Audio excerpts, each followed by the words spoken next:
I believe we are live now, huh? That was wild. Well, greetings everybody out there. I'm like, I showed up. I showed up on screen before. Even when Brian is not here, I seem to show up before I expect to. So, how are you guys all doing this morning? This is not Shine. This is Shane. I don't know if you guys had a chance to go over and watch those videos yet, but Brian really has outdone himself, the AI. So good morning. Welcome to Popcast Palantir. If you guys don't know the name, it is from The Lord of the Rings. And the Palantiri, also known as the Seven Stones or the Seven Seeing Stones, were spherical stone objects used for communication and intelligence gathering, of course, in The Lord of the Rings. And although I will not try to snare you like the Dark Lord Sauron did to Saruman. Hope you guys are all doing good today. We got some interesting stuff to talk about. This is the first time in 7 years Brian and I have always done them together. Brian's done a couple of shows by himself, but because everything is usually ran from the studio where he's at, I've never had the need to ever do anything alone. And so when we started using StreamYards for our Monday Raw Rant shows, all of a sudden the idea that I could actually do this by myself from my own location came up, and we started talking about doing a show. Brian's going to be doing a show on Sundays. It's going to be a DC-centric show, and then I'm going to be doing this show on Fridays. And of course, as the Palantir would suggest, it's communication from long distances, so we're going to be talking back and forth to each other and hopefully provide you with some fun information on a Friday. So just to give you guys a little bit of background, it's very interesting. So why this YouTube journey? Why are we here doing this? And I've actually have quite a bit of experience, and Brian and I don't usually talk about this kind of thing. But what you guys don't know about me is I'm actually a writer. So I spent a little over 20 years as part of the military-industrial complex. I wrote more than 1,000 stories as a Navy journalist. I published more than 500 newspapers. I was a radio disc jockey for the Armed Forces Network. I don't know if you guys ever saw Good Morning Vietnam. So with Adrian Cronauer, I actually went to school, the same journalist school that he went to. I produced more than 250 television news programs during my time in the Navy. I spent a little over, I guess, 21 years or so as part of the military. I was boots on ground in Fallujah, Iraq in 2007 and Afghanistan in 2009.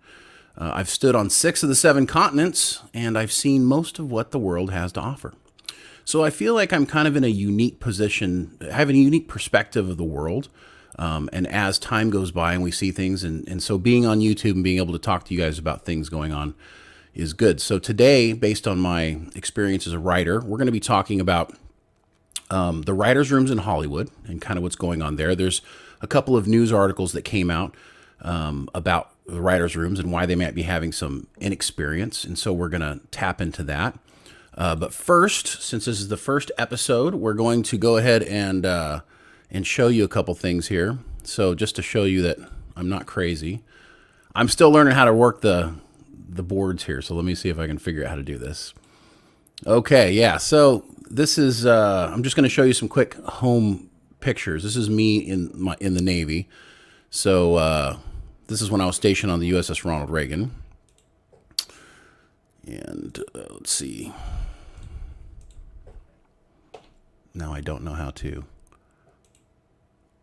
That's not it. Anyways, let's see if I can figure this out. All right. That did not work. It worked before, but it's not working now. There we go. So this is me in Iraq, actually with my Humvee that we used to drive around and do crazy stuff with. While I was there, they actually got these really cool IED, anti-explosive jervs, they were called. And they're the cool looking ones you see now in all the movies. But before that happened, all we had was the old Humvees that we've been using all the way back since Vietnam.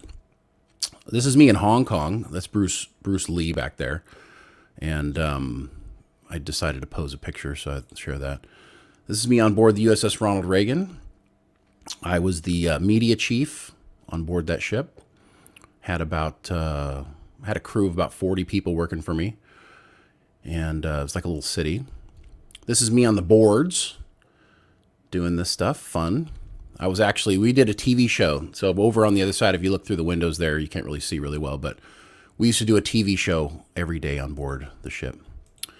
So I don't know why I can't get any more pictures, but that's going to be the end of that. All right, back to me.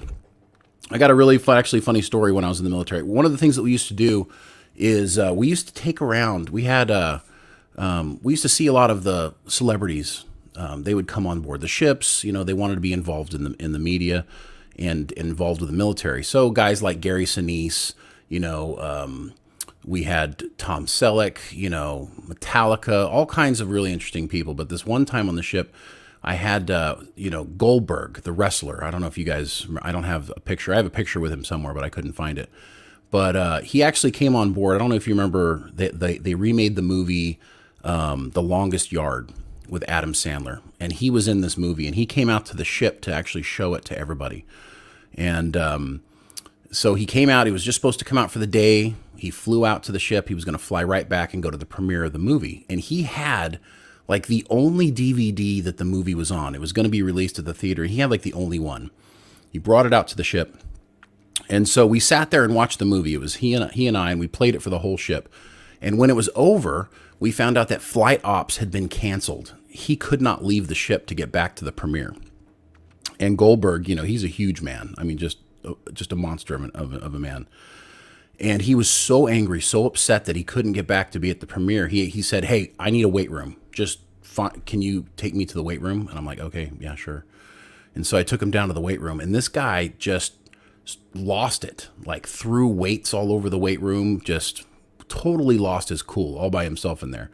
Really funny story. But anyways, got lots of stories like that, but that is not what we're here to share with you guys. How you doing? We got a super chat from Rebecca Spade. Thank you so much, Rebecca, for the super chat. It says, "Oh, a morning show. Is this every Friday? What's the theme? So many questions." Yeah, so I'm probably going to make a whole bunch of mistakes here for this first morning, Rebecca. The plan will be for every Friday. Let's see how it goes. Let's see if anything actually interesting happens. And the theme is basically, you know, we do have our Thursday show where we're covering different things going on. So it's kind of heavy Star Trek related and kind of whatever big news. Yesterday we covered some Star Trek Legacy stuff. We covered Indiana Jones. And so, but we don't always get to cover all of the interesting things that happen during the week. So, like, what's the news that broke this morning? So, maybe you guys don't all follow Twitter, but it looks like, you know, Elon Musk is going to have a new, he's being replaced as CEO of Twitter. So that was kind of interesting news. We have all kinds of interesting stuff to talk about. We've got some problem. Elizabeth Olsen confirmed that fan speculation about the Multiverse of Madness writers. She basically, and we'll go through the article, but essentially she admitted that the people who wrote the movie didn't watch the series and really had no idea what they were talking about. So yeah, so we're going to talk about all kinds of interesting things today. How are you guys all doing out there? Looks like you're doing good. Yes, William King. Seriously, Shane, thanks for your service. Yeah, hey, I appreciate that. It's been a whole different world. Like, I did all those years in the military and, you know, basically dedicated my life to just, you know, being gone, deployed for a long time. And then when the military time was over, I had to make this transition. And that's actually when Brian ended up, he and I ended up working together, was right after that. And so this whole YouTube thing is kind of spouted from there. But before we get into the writers, I wanted to show you guys, I saw this really funny video I was watching. I don't know if you guys saw this, the Donald Trump town hall thing he did on CNN. That was, I mean, if you've seen Donald Trump stuff, and we're not talking politics here, but it is part of what's happening in our world.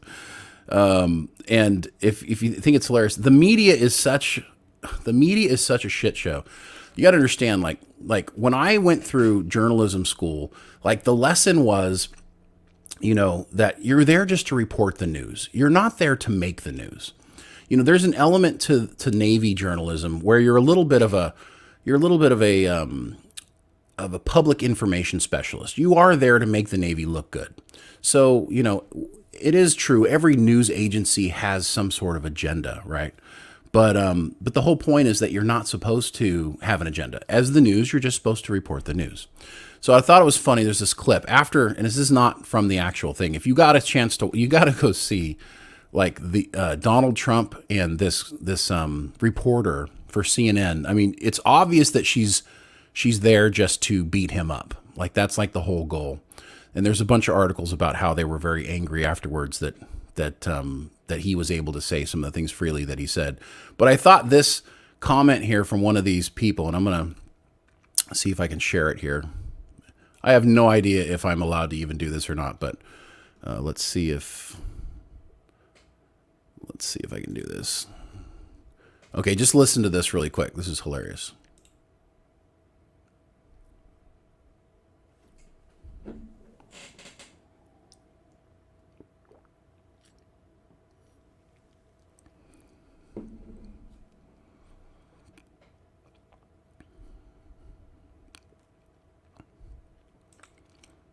Oh, there's no audio, huh? No, Brian, you didn't teach me the secret of doing that one.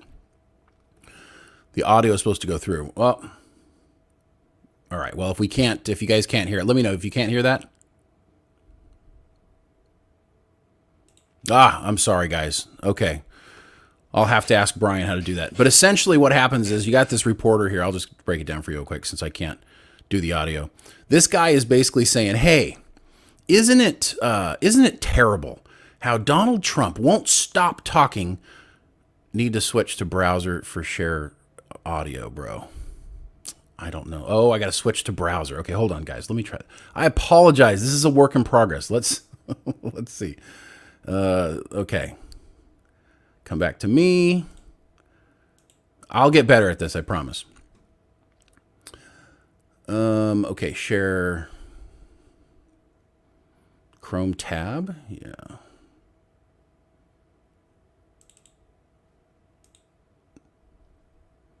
Okay, can you guys hear this? A truth teller.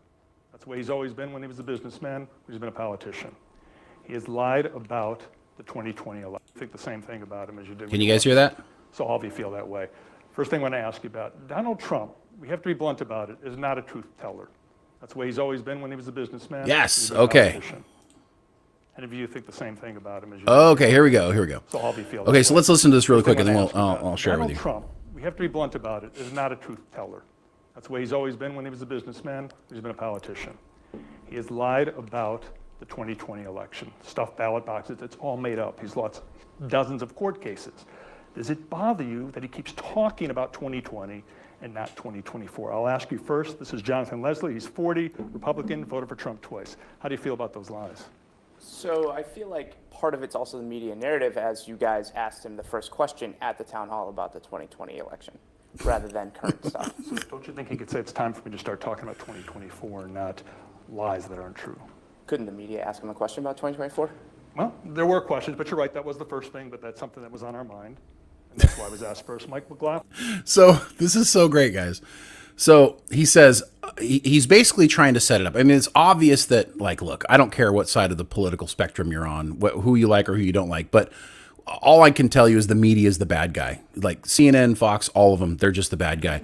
So what's funny here is this guy's like, he thinks he's going to like get a comment about how, Donald Trump's always lying. And that's obviously, if you go and watch CNN, it's all lie. He's lying. So you got this guy here who's kind of sheepishly sitting in the corner. And he's like, don't you think that he should just move on and stop talking about 2020? And the guy goes, well, you guys asked him about 2020. And so it totally caught the news, the reporter off his guard there. And you could see him and that's just kind of a highlight of what is wrong with the media in general. It's pretty wild that, they can just, create any narrative that they want. And then, it just takes like a few regular people. It's really just common sense. A few regular people just saying what's on their mind and being honest about it. And of course he moved topics right away. So And on that narrative, the media controlling stuff, I just wanted to show you that real quick. And we're going to talk a little bit more about that. But first, we do have some interesting Star Trek news that I want to share with you. This came out after our show yesterday. Let me see if I can share this properly. I'm going to get good at this. I'm telling you guys, I'm going to get good at this. We've got... Share this screen. Share. Okay, there we go. All right, as you can see, Star Trek Picard beams into streaming top 10 ranking again.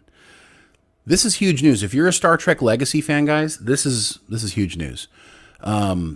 This is the only time that Paramount Plus streaming has had one show break the top 10 ranking into Nielsen streaming twice. Okay, and we'll go through here and show it. As you can see here in this little screen, I can't really make it bigger, but Paramount Plus, Star Trek Picard broke in at 10th place, and that's big because what that's telling you is that this show is really being seen by a lot of eyeballs, which means that the studio has to recognize. I mean, think about it. They've got the Yellowstone, they've got all these shows, all the Western stuff. It isn't even breaking in as many times in a row as Star Trek Picard Season 3 did. So let's take a look here. It says, Star Trek Picard wrapped up 3 weeks ago, but the third and final season continues to make waves and makes it into the top 10 again. Picard on the list. For the second time, Star Trek Picard has made it to Nielsen's chart of the top 10 original streaming shows in the USA, specifically at the number 10 spot. Unlike their broadcast ratings, there is a bit of a delay of Nielsen's streaming ratings, so today they released charts for the weeks of April 10th through 16th, which covers up through the 9th episode of Picard Season 3. Now, if you go back to the previous month, the ratings showed right around the 4th episode, and that's kind of right when things were starting to get really hot and exciting about Picard. You can see the fan engagement was like, oh, wait a sec, this show is different than the previous 2 seasons. So, yeah, so the fact that it broke in at the 9th season, I'll be curious to see what the numbers look like after the 10th season and if they end up having a lot of rewatches. How many people actually came back to watch the show after it aired and came back again. Last month, Picard appeared for the first time on the Nielsen chart, ranking 9th in the week of episode 5. Okay, so this episode, it was after episode 4.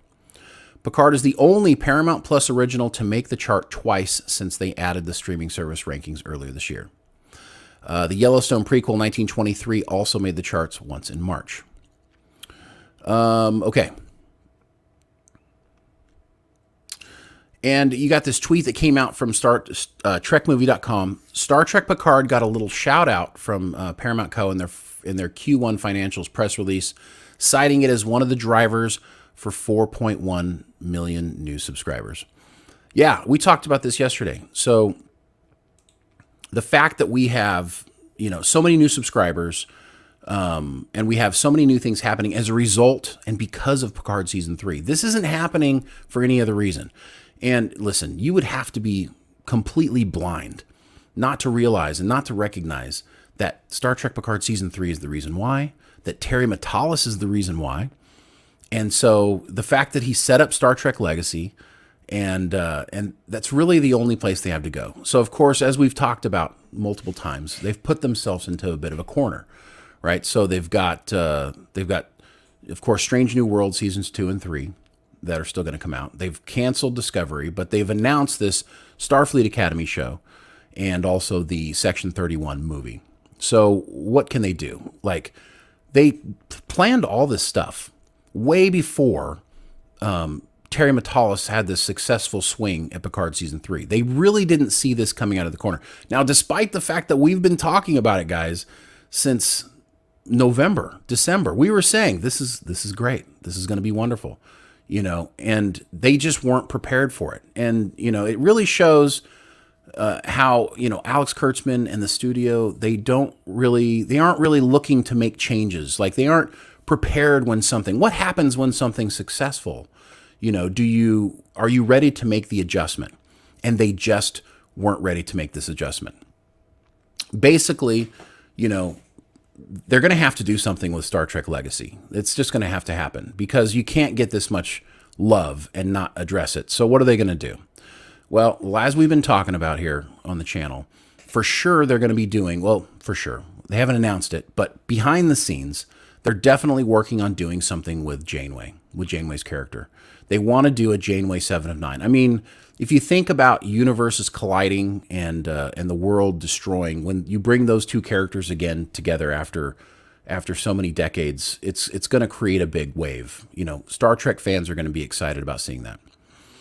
And I know some people probably would like to see Legacy continue with 7 and the crew, but I do think you're going to get this Janeway thing first. And I think that if the Janeway thing is successful, because they're going to do it, you got to think about it. Janeway and 7 of 9 are both in the 25th century, so it's happening right now in this time frame. She's an admiral.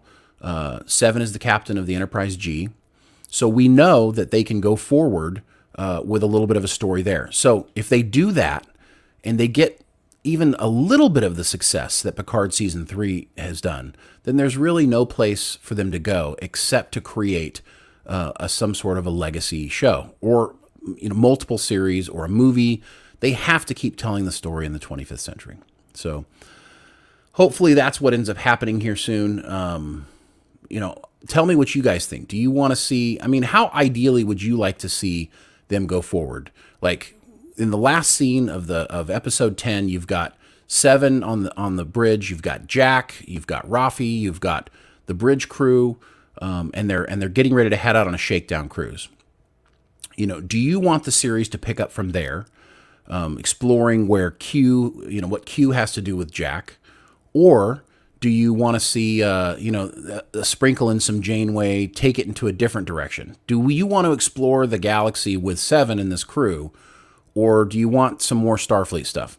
I mean, personally, I would like to see Janeway in the series, because I love Janeway. I'd like to see Janeway and Chakotay and, give me, Garrett Wang. And listen, I love Prodigy. It was a fantastic show, but it is a cartoon. And as good as cartoons can be, I really need the live action stuff. I really do. So hopefully they figure out a way to kind of give us this Star Trek Legacy with Captain 7 going forward and sprinkle in some Janeway, sprinkle in some of that and tell us that story. Yeah, I see Leo Kazers. 7's command phrase should be commence.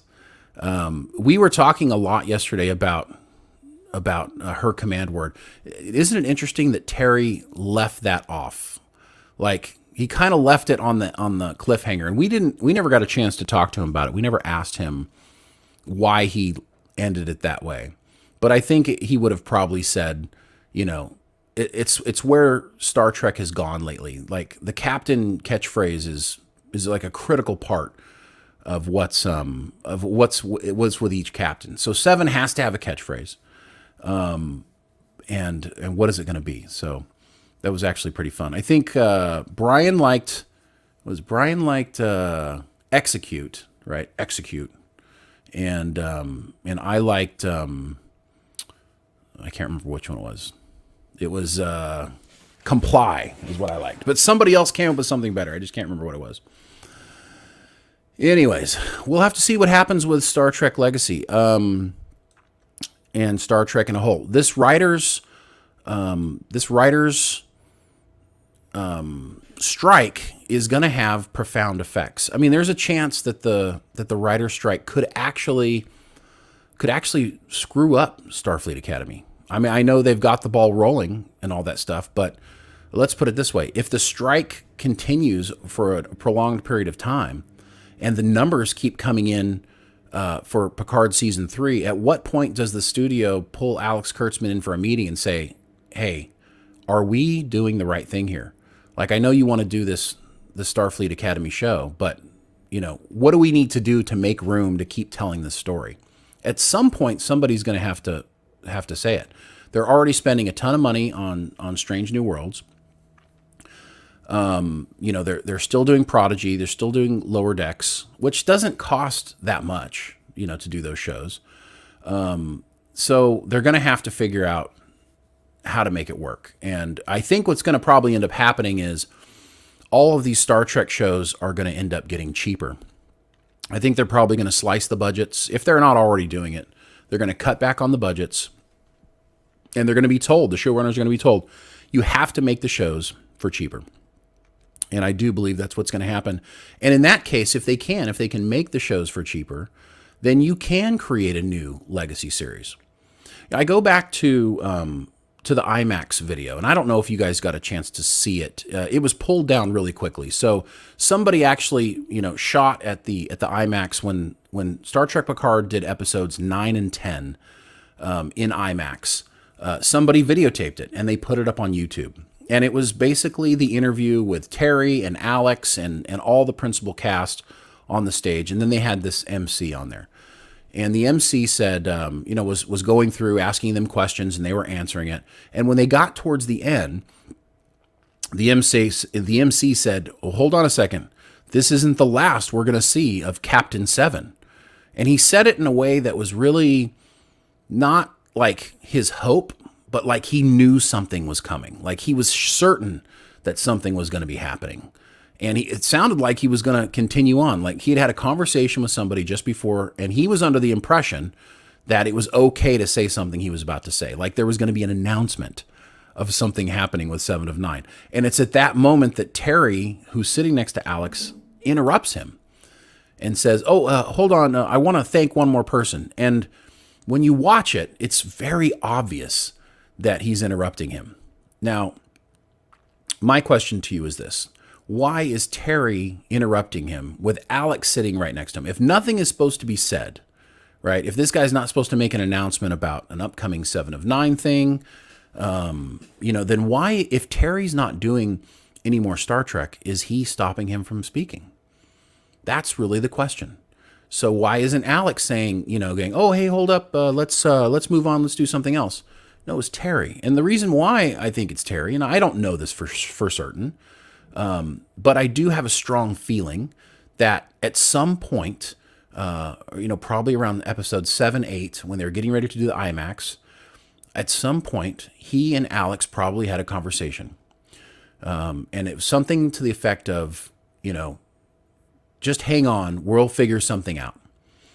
Because Terry wants to continue making Star Trek. It's his first love. He's really good at it, and he wants to keep doing it. And if you look at all of the glowing words that Kurtzman had for Terry, talking about how he knows Star Trek like the back of his hand. I mean, he gave him so much praise and credibility talking about what a Star Trek expert he is during his interviews at the IMAX. It's just a totally different tone than he's used before with him. So that means something's happening in the background. I just believe it. I mean, if I had to bet a check on it, if I had to bet maybe a pinky, I wouldn't bet my thumb or my pointing finger, but maybe a pinky. Okay, I am pretty confident in that. So, yeah. Not used to talking this long. Archmage phrase. Sidetrack put out a theory that they always intended a legacy-type show, but they did not announce it because they want to act like the good guys after all. Yeah. I like Sidetrack. He's probably going to watch this, but here's the thing about Sidetrack and the information he puts out. Sidetrack gets all of his information from people who contact him saying that they're somebody from like a marketing company that sidesteps or people that are insiders. Now, we've probably explained this before. There's tons of insiders in Hollywood who will reach out to YouTubers and talk to them. And I do know that he's had a couple of interesting sources, but he also gets fed, I think, a lot of information that's not correct. And this is one of those pieces of information. They never intended to put out a legacy type show. There was absolutely zero intention to do that. And I don't know who's telling him that, but that's not correct information. From the time that we were able to watch the show back in November, going into December, they were 100% full steam ahead on Starfleet Academy. and all the projects they're doing now. There was no plan to do anything after Picard. In fact, they were wiping their hands with it. We're done. When Prodigy came out, they did talk about doing a Janeway limited series. But that was not a legacy show. So, yeah. Oh, it's just a theory. Okay. So gotcha. I got it. He said it was just a theory. Yeah, theory is, yeah. Well, I'll go ahead and just, it wasn't, yeah, not true. So even as a theory, that's not what happened. But, and it's not always that we actually have 100%, correct information on things. But in this one case limited, I can say with 100% certainty that was never the case. Yeah. What can we talk about now? Let's talk about what happens in these. What happens? What happens? What can I share? What happens if they do a new show? Now, if they do it with Terry, right? If they do a new legacy show with Terry, then no problem. Like, he's got it on lockdown. He knows how to show run.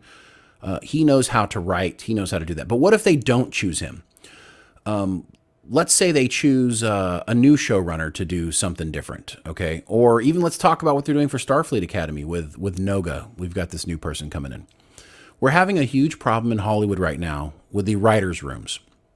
And there was an article that came out. Let's see if I can present it. Oh, dang, it worked. Look at that. All right. Elizabeth Olsen confirms fan speculation about Multiverse of Madness writers. So it looks like Elizabeth Olsen confirms that what many fans have suspected regarding the character arc for her character in Doctor Strange in the Multiverse of Madness. WandaVision star Elizabeth Olsen confirmed fan speculation that the writers of Doctor Strange in the Multiverse of Madness didn't know how her character's arc concluded in the Disney Plus series.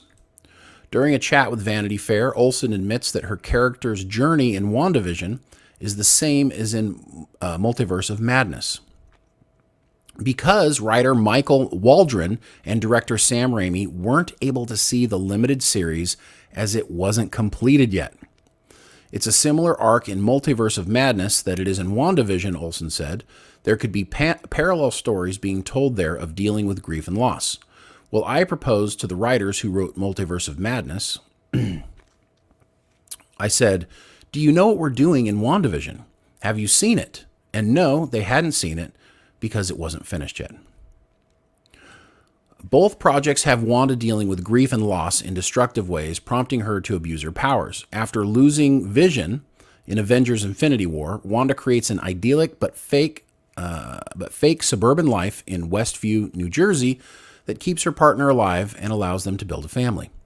The world in WandaVision eventually crumbles, and Wanda has to come to terms with her loss and accept what she created wasn't real to begin with.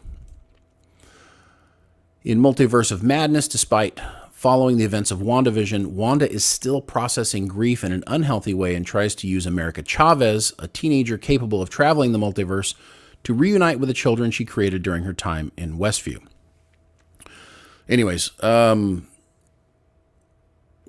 So the point here is that, let me go back to this. So the point here is that, once again, multiple projects were being created, and people who were expected to tell a story for one project based on another weren't able to do it because the other project wasn't even complete yet.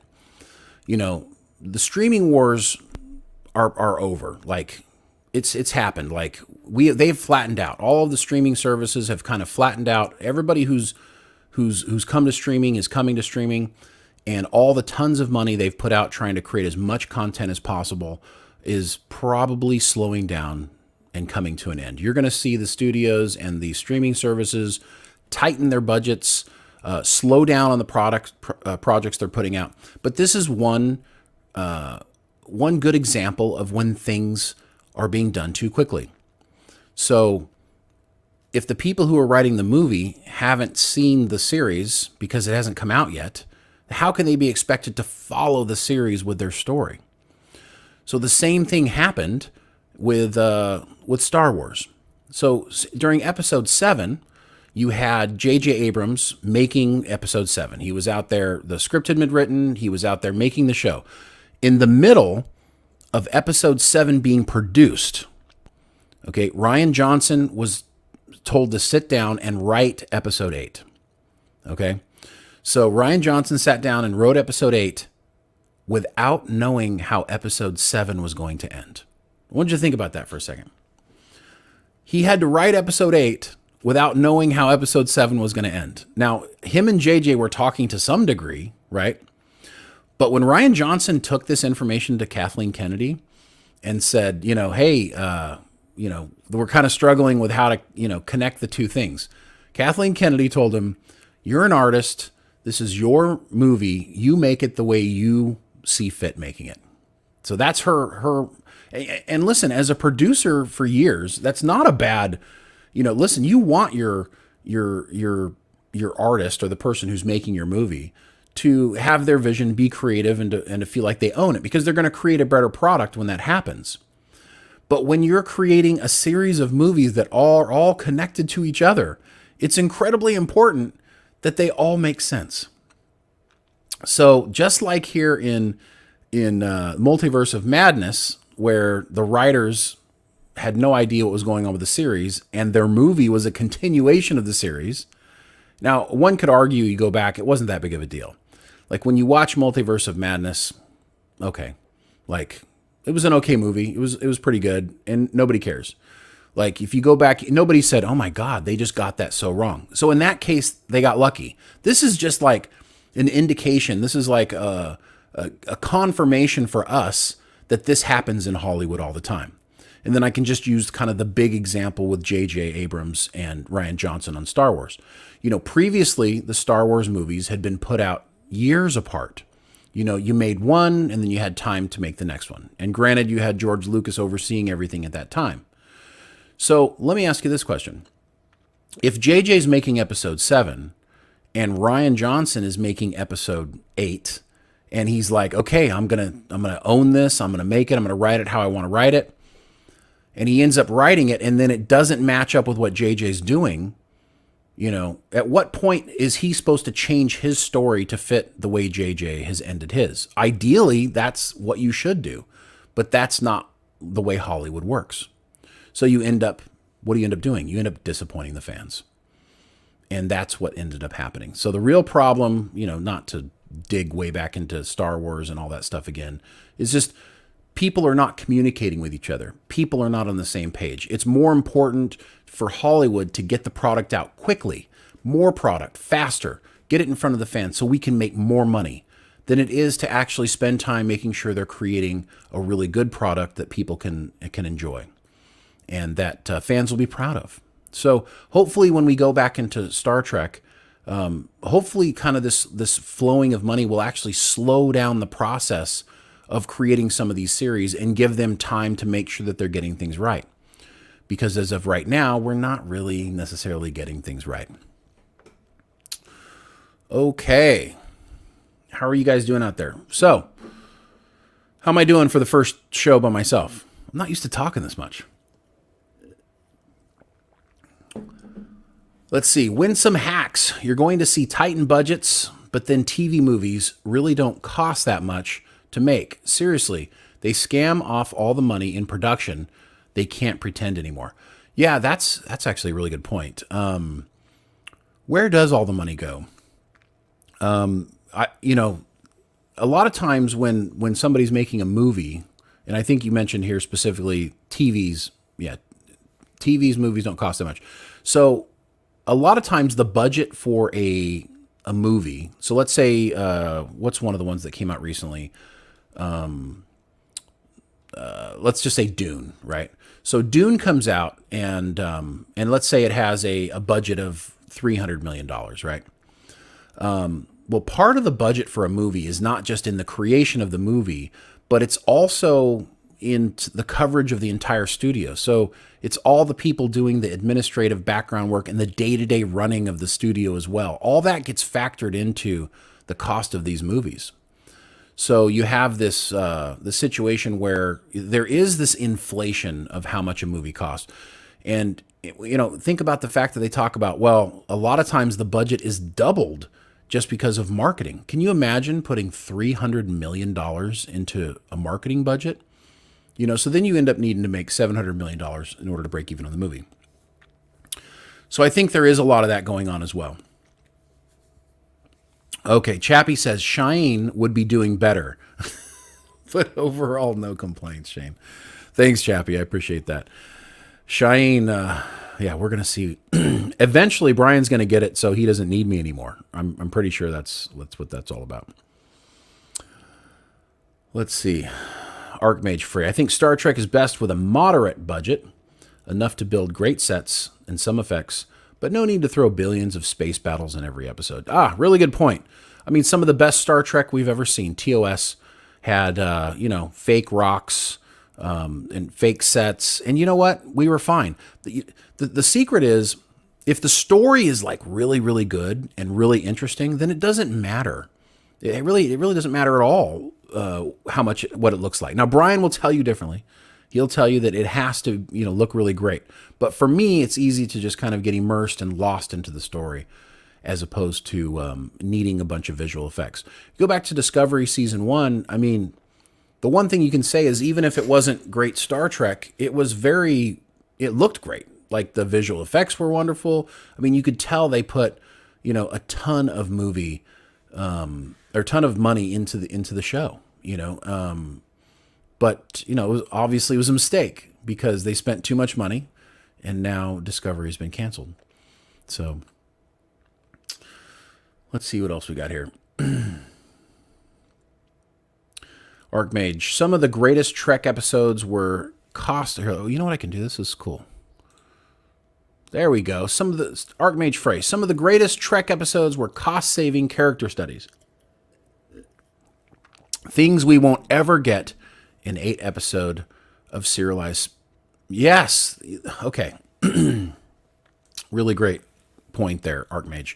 So one of the problems is when you're doing 8 to 10 episodes, I mean, there's only so much you can do. The great thing about Star Trek and you getting 24, 26 episodes in a season was that you could manage your costs throughout an entire season. Like, okay, we're going to do, a couple episodes that are going to be super cheap, or we're going to go all out on the cliffhanger finale, and they could figure out how to budget in a season better. Now it's, you go back to, Game of Thrones and some of these, like 10 million an episode, boom, boom, boom, or even Rings of Power. They talked about Rings of Power costing $1 billion, right? So that $1 billion is over 5 years.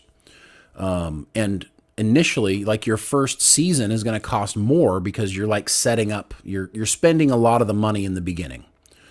So you might be able to save it. So instead of now, spending money over a season, I think they're probably going to be looking at, okay, here's the budget for, we're going to do three to 5 seasons of this show.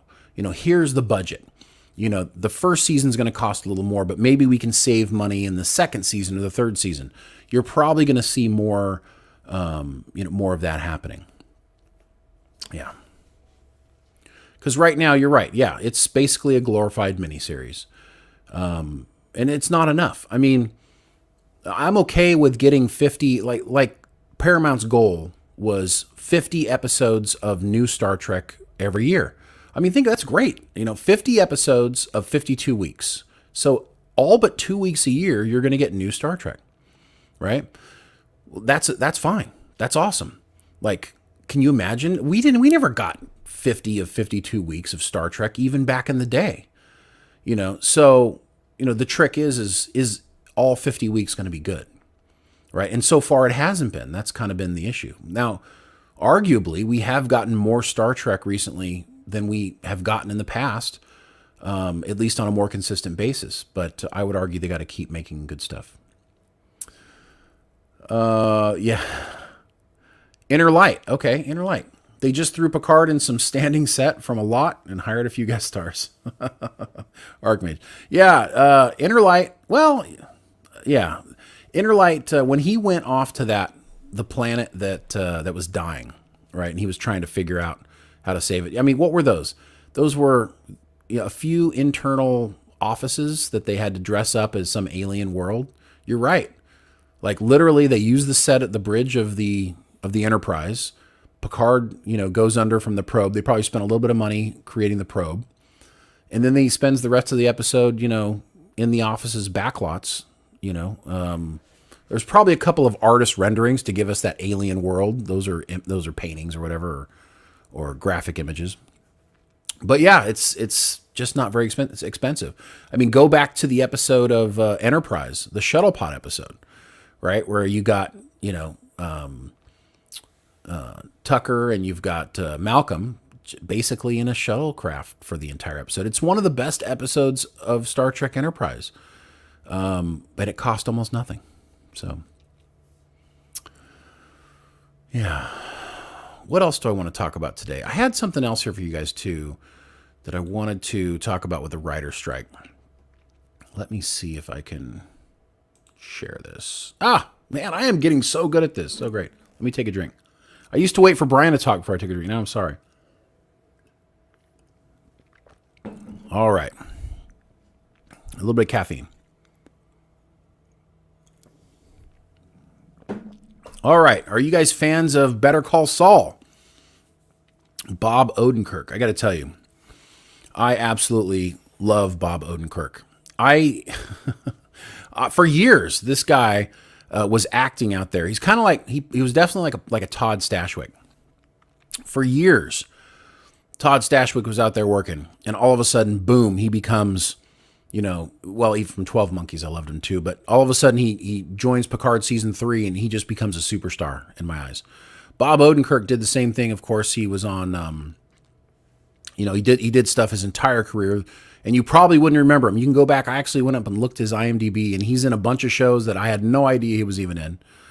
And then when you go back and look, I'm like, oh yeah, that's Bob Odenkirk. But of course, it was a spin-off show of the, what was the heck was the, I totally just drew a blank. It was a spin-off show. Okay. And so, anyways, he's on the picket lines, and it's funny because they had, Mandy Patinkin. And of course, if you see Mandy here, he was in The Princess Bride. And I'm sure, like all of you guys, Princess Bride is just is a classic movie that you love. And so they're on the picket lines for the strike, and it says, you killed residuals, prepare to die, which of course is a play on his, you killed my father. My name is Ignicto Montoya. Prepare to die. You killed my father. Let's see. Yes, you killed my father. Prepare to die.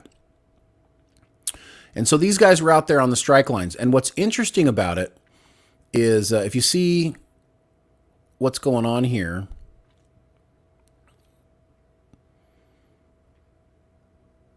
that's it. Yes. Better Call Saul was the name of the show that he was on. And by the way, I still haven't seen the final season of Better Call Saul. I've been waiting for it to drop. I think it just dropped on Netflix. I waited a long time for it to actually drop.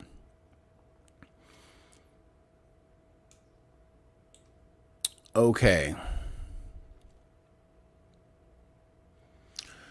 So this story basically talks about the fact that the writers are creating this stuff, and they're just not getting paid the residuals. But what I took from this article that I thought was really interesting was that, and it actually came from another story, because I'm not going to read this one. That was interesting because of those actors. But basically what they're going to have to do is they're going to have to start getting transparent about their releasing numbers. The problem is, and somebody made a really good point about this, is that the writers won't ask for more than they're responsible for creating. So if they're creating good shows, then they want to get paid for creating good shows. But if they're not creating good shows, they're not going to throw a fit that they aren't getting paid enough. This is kind of what was put out. The problem is, with the new streaming model, they're not sharing how well shows are doing. Showrunners don't even know how well their shows are doing. So the writers don't know if what they're creating is is bringing money into the studios or not. I mean, this writer's strike is probably happening. I mean, because they do need to change, the parameters and how they do it is one thing. But the fact that the studios are keeping these numbers so close to their chest, it breeds for wild speculation. I mean, if you write something and it gets turned into something and all of a sudden you're hearing, wow, it's doing really well, but you didn't make any money for it, then you're going to assume that you're getting screwed. You're getting the shaft. So what are you supposed to do? Well, you're going to complain. I'm not getting paid enough. So until these streaming services start sharing and listen, and it's not just them, we all want to know, how well are these shows doing? We want to know how well the Orville season 3 did and whether or not you should be giving us a season 4.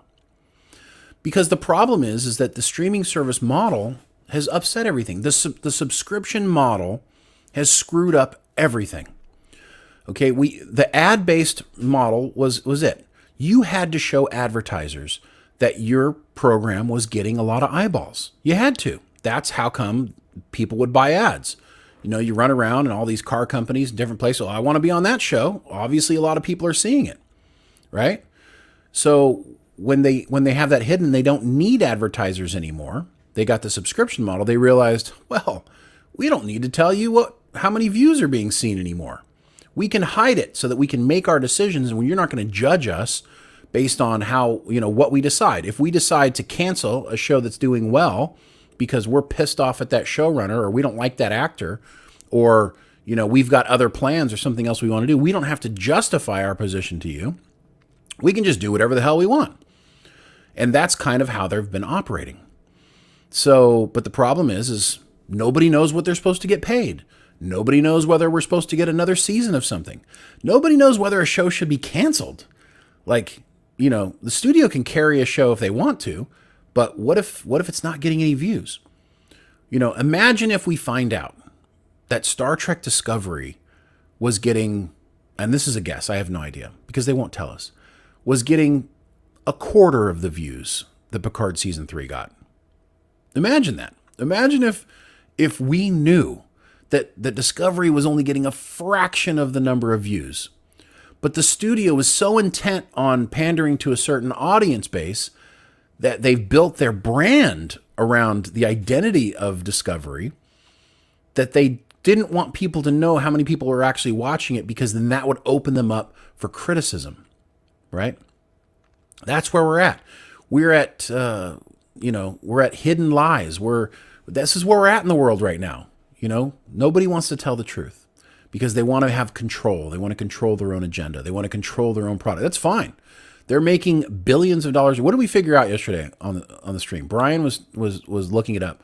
$20 billion Disney Plus made last year. If you just count up all the subscriber numbers, you can do it. If they said they got this many subscribers, this is how much it costs.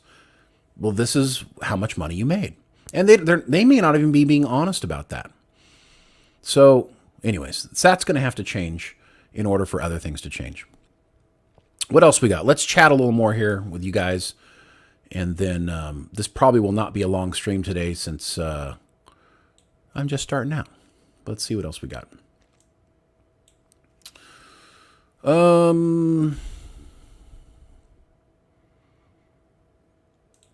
Let's see. Winsome hacks. Or better still, since streaming doesn't need expensive infrastructure like broadcast TV did, start their own service with their amazing writing. Who were you talking about? Well, whoever it is, they should definitely start. Whoever's writing this stuff, they should definitely have amazing writing. If you're going to create a show, what do you need? You want to tell a great story, obviously, right? That's the first thing you have. So you want to have a good writer's room. You want to tell a good story. You want to have interesting characters. So you're going to have decent actors, right? Let's start there. Let's not have an agenda. Let's not go into creating something where we said, well, we need to have this message, or we need to have this, this needs to come before. The first thing that needs to come is a story and a really good idea. All right, what else we got here? Let's see what David Nunya has to say about individual freedoms. David Nunya, I believe in individual freedoms, not collectivism. I hate unions with a passion because they always get violent against people wanting to work and who they choose to work. Yeah, so no matter what side of the spectrum, I love individual freedom. I mean, that's what I'm all about. I was in the military, so of course I'm about freedom. That's what I care about. I want everybody to be able to do whatever they want to do. That's kind of the dream. But the thing about when working for the government, the one thing that they do have is they have something called collective bargaining agreements. And so they have basically, they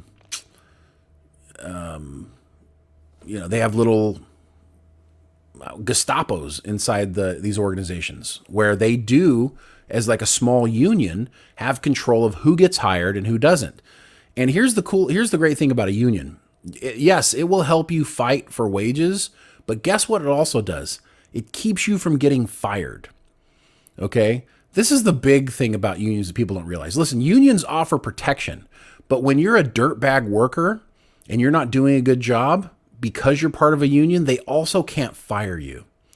So there's like two sides of the coin. Like unions are for job protection.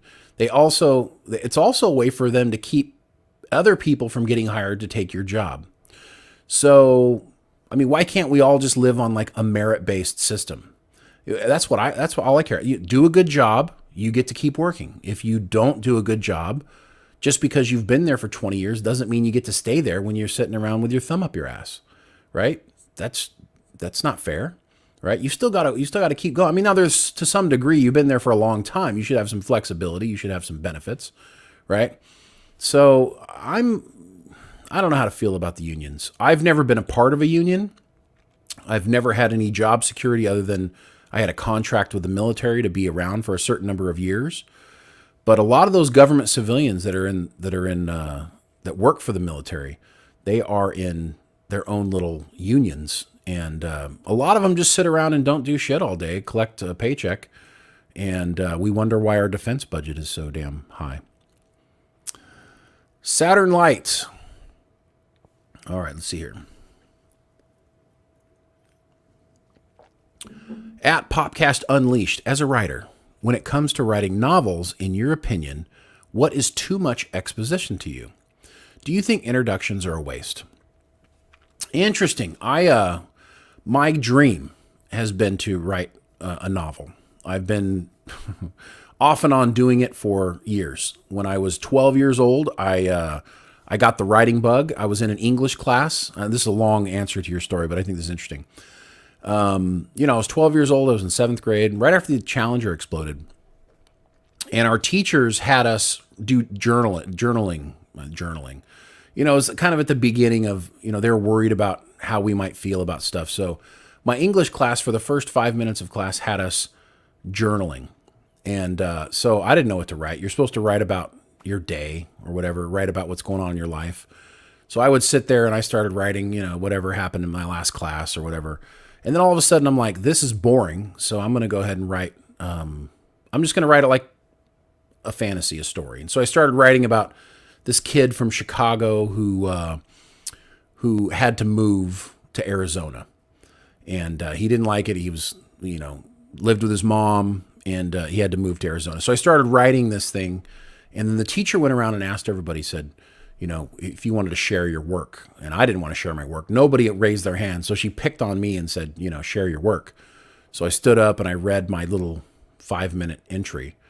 And whatever I had done in that little introduction was enough to capture the students in my class, because the next day when the teacher went around and asked who wanted to read their stuff, the students said, let Shane read his. And I was like, oh crap, I guess I have to keep telling this story. And that actually got me interested in writing novels. So when you're writing a novel, I think the introduction is extraordinarily important.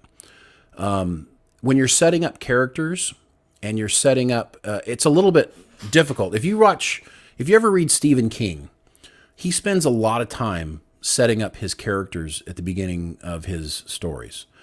So much the fact that you almost sometimes feel like you have to like force yourself to stay with him.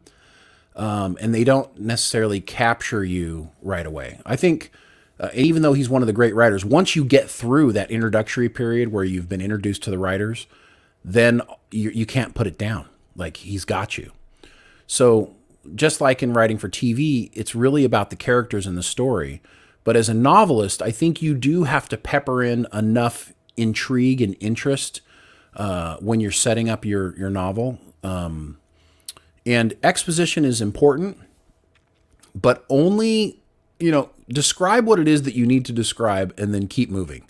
There are some times that people can spend an entire paragraph describing a hill or a field or a flower, and those are the people that you need to get in there and cut out. Do another rewrite. So that's my opinion on it. Definitely got to have you got to set up your characters and have a good introduction, but if you go too long, you could lose people and they don't continue writing. A lot of the novice writers, I do get a lot of people who send me their stuff to read.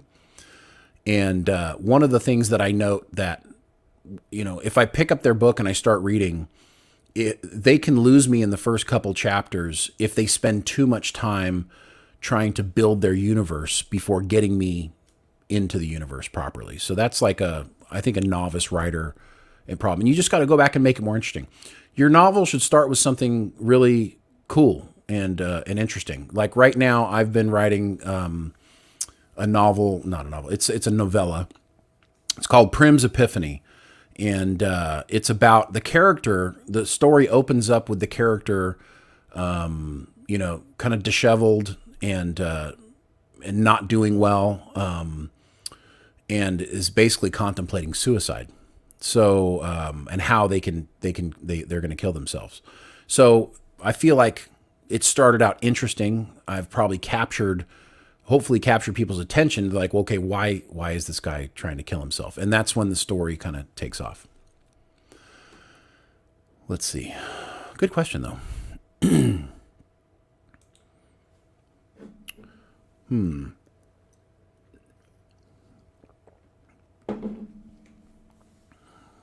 I have not seen the 3-body problem yet, or read the 3-body problem. I've heard it mentioned several times, but I have not actually. The one thing that is a bummer about society and about all of us, all of the new technology, the YouTube videos, and everything else that we love you guys being here watching our YouTube videos, but I have found less and less time to actually read. I was a voracious reader for years and years and years. And now I feel like I'm relegated to audiobooks when I'm on the road, and I definitely don't get to do it as much. And I think that I'm not as good at my craft as I should be when I'm not reading. So I think it's important that you read. If you're a writer, you should read. For sure. What else we got?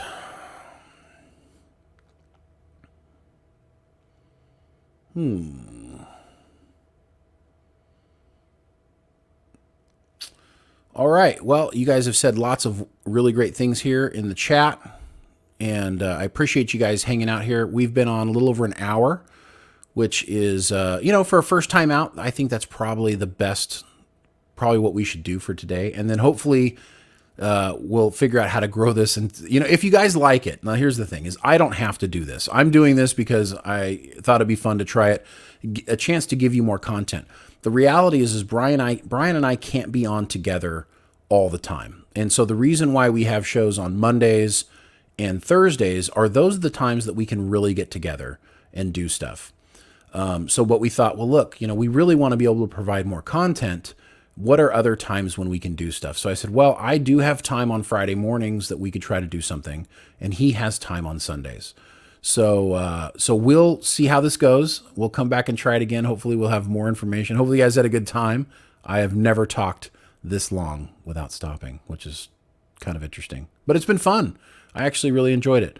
So thank you. Thank you, Liao. Thanks for letting me know this is a great first episode. And we'll do this again. So just coming up to let you guys know, tomorrow Brian will be on the Salty Nerd podcast like he is every Saturday. So that's fun. You can check them out there. And I think that's at 10 a.m. Pacific Standard Time. And then on Monday, this is going to be so great, guys. We've got Daniel Davis, Professor Moriarty from TNG, from Picard Season 3. He's going to be on Raw Rant at 2 p.m. Pacific Standard Time. We're going to have Mark from the Shuttlepod Show, Robert Meyer Burnett, and we'll see who else shows up for that one. But that'll be on Monday. And then next Thursday, of course, Brian and I'll be back. We appreciate all you guys' support and love. And yeah, so we'll see you guys soon. Make sure you hit the like for me, and we'll see you the next time around. All right. Love you guys. Take care.